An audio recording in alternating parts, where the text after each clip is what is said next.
Hello বন্ধুরা, কোথায় তোমরা? সুপ্রভাতে আসিয়াছি আমি হালকা পাতলা মাছের ঝোল রান্ধিয়া।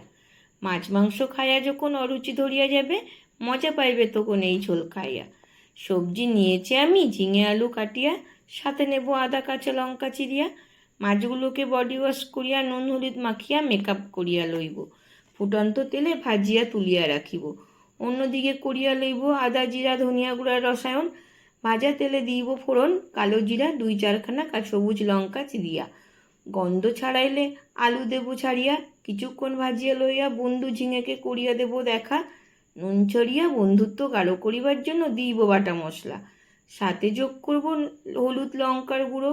কষিয়া বন্ধুত্ব হইয়া গেলে জুড়ে দেব জল।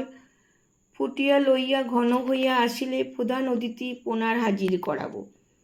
মধুর সম্পর্কটাকে টিকিয়া রাখার জন্য চিনি ও সুগন্ধি ধনেপাতা যোগ করিয়া দেব। অবশেষে হইয়া গেল পোনা মাছের হালকা ঝোল। কেমন লাগিও তাহা জানাইবে কমেন্ট করিয়া। এবার আমি যাই বন্ধু, তাহলে বাই বাই, টাটা।